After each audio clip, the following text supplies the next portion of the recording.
Alrighty guys, so the December CPI data is in and we got to break it down in this video. We have to break down the different categories, how the stock market's reacting. We have to go over stocks I'm looking at and of course moves I'm looking to make this morning. So sit back, relax, take a sip of your coffee, hit the like button, subscribe, and make sure to drop me a comment and let me know your thoughts down below in the comments. And with that being said, let's get right into the video. So it's currently 9:15 a.m. on the East Coast, and the markets are acting pretty bullishly. We're going to say that today, guys. This morning, we're going to make up a new word. I don't know if that's a new word, but the markets are doing well. Let's put it that way. We have the S&P futures up 0.4%. We have the Russell up 0.5%. We have the Dow futures up 0.3%. And we have the NASDAQ futures up 0.7%. Silver's up 0.4%.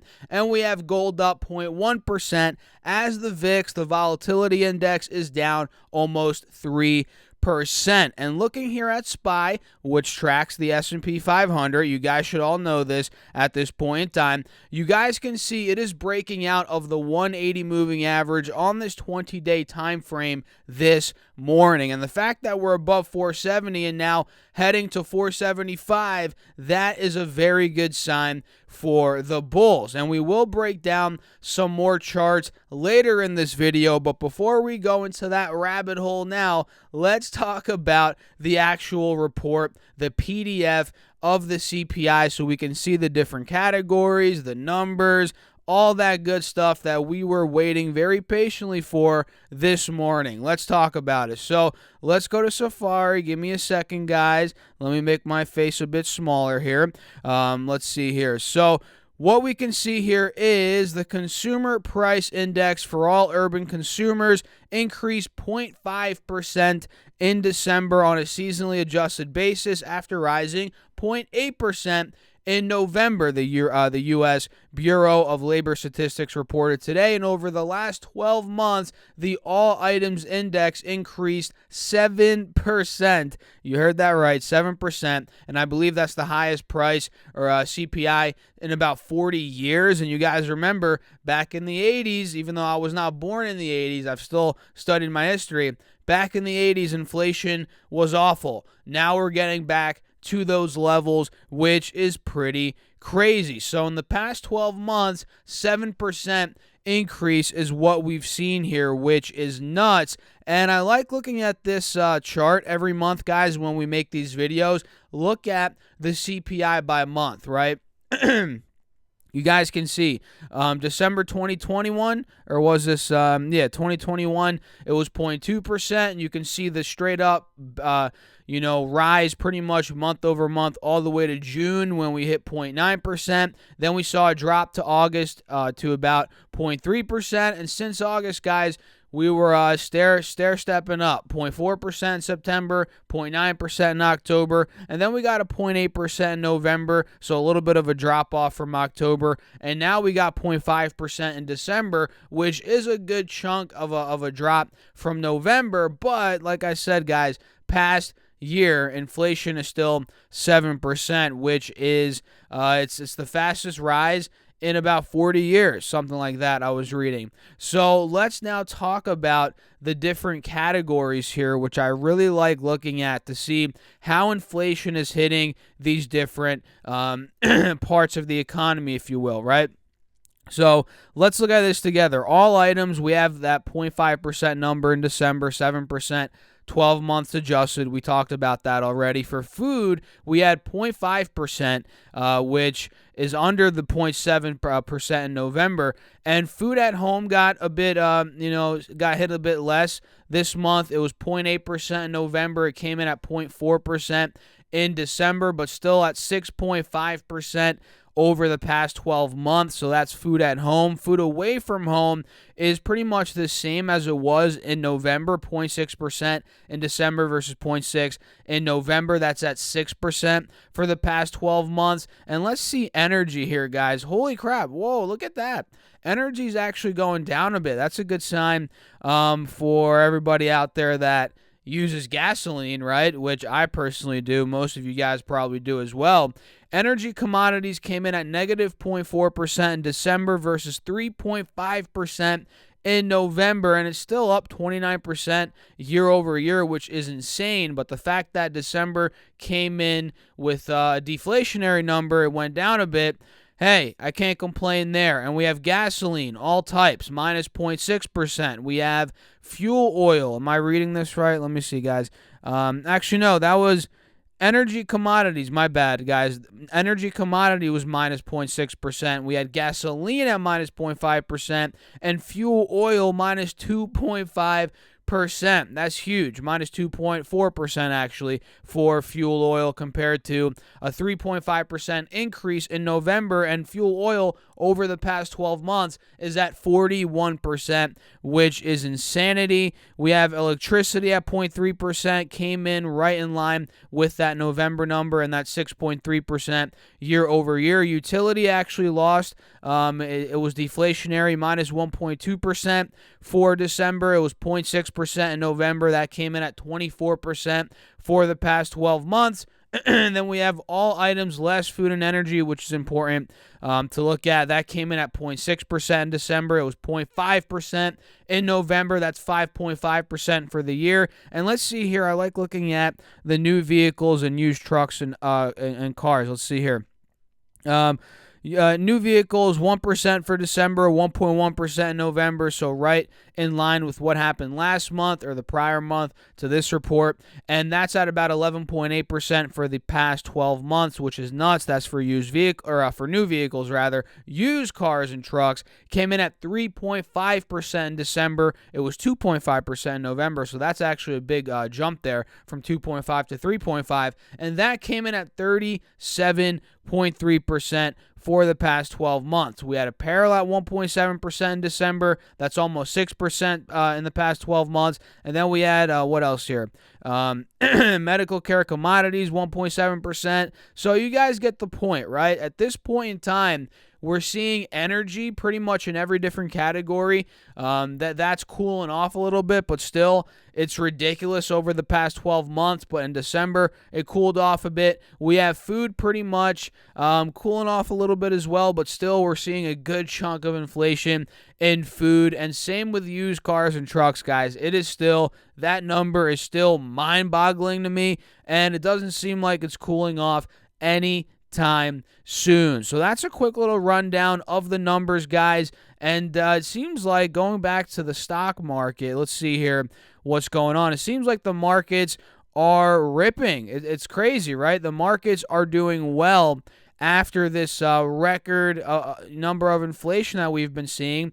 And I'm not too surprised. You know, when you think the markets are going to do one thing, a lot of the time they just simply do the opposite. And you guys can see now, like I showed you in the beginning of the video, SPY's breaking out on the 20-day chart, also on this 4-hour chart. And I believe the bulls will remain in full head steam, let's put it that way. As long as SPY is above 470, I think we could start going towards the top of the channel again. 475, 480, definitely possible. And for triple Q, let's pop that up and see what's going on. Triple Q is well above 380 at this point, which is very good. That's a strong support for triple Q. Now we're about to break out. We're testing both moving averages at about 390. If triple Q breaks 390, guys, I'm telling you, this is going straight back to 400, 405 in my personal opinion, especially if big tech starts to do well again, which we'll talk about big tech here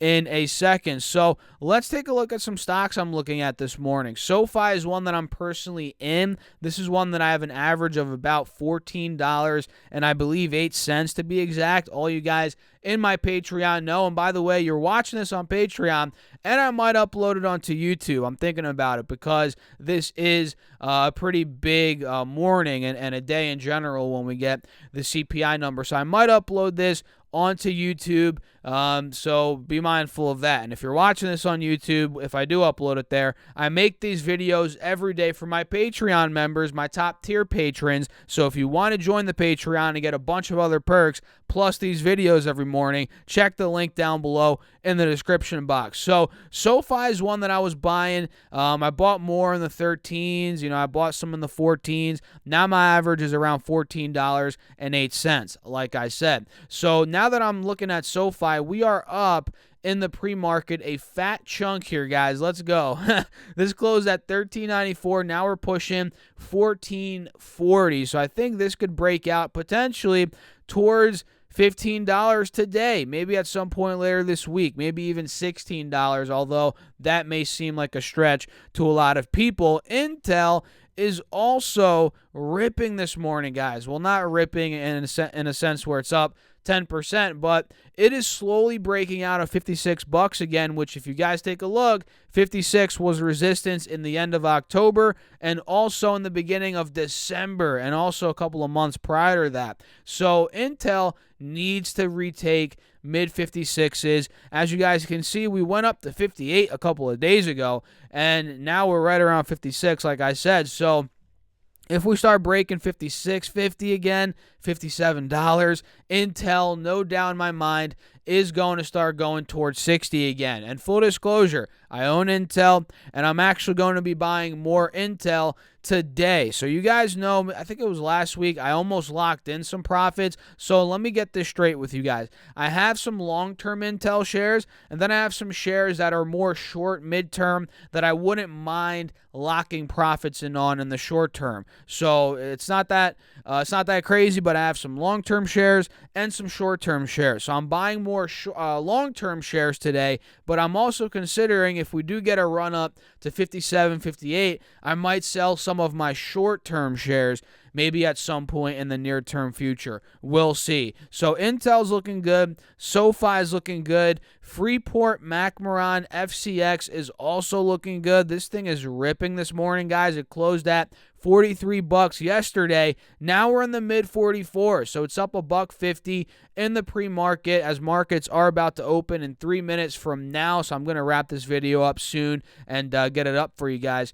And we're noticing Freeport McMoran, if it breaks 44.50, which it pretty much is now, there's another big gap to about 46.50, and if I pull back on the 3-year chart, let's see here, that could be a breakout spot, 46.50, maybe up towards $50 per share, very, very possible. So watch out for FCX, SoFi, Intel. Keep your eyes on big tech, guys. We have to watch and see how these stocks recover today. Microsoft is up about $5 pre-market, which is a good chunk of a move for Microsoft. And like I always say, these stocks control the market. So the fact that Microsoft's up 1.5% pre-market, that's a very good sign.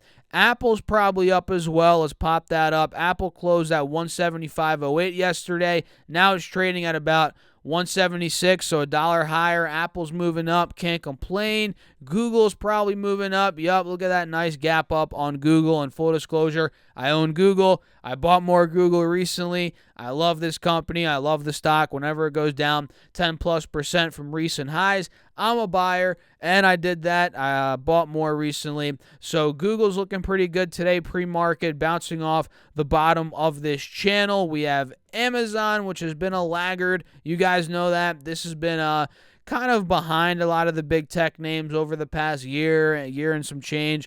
And this morning, it is up about $25 per share, and it's still fairly oversold. So watch out for a move on Amazon and also Facebook, guys. Facebook is up about $1 right now pre-market. It is creeping back over. This is a good sign. It is creeping back over the moving averages. So maybe, and that's on the 4-hour chart, by the way, so maybe Facebook does start seeing a move back towards 350. So that's it, guys. We're going to wrap it up here. How long are we in here? About 14 minutes. That's perfect. Let's wrap it up. Hope you all enjoyed the video. If you did, hit the like button, subscribe, drop me a comment, and join my Patreon. If you guys want all of these videos every morning, you want all my buys, sells, you want real-time call-outs, everything I'm doing, whether it's options, long-term investments, trades, literally everything I'm doing, I post real-time on Patreon. So check it out, link down below, or you can go to stocksurfest.com/Patreon. Get your 2 stocks from Webull as well, and your $50 from M1 Finance, also link down below, and I'll catch you guys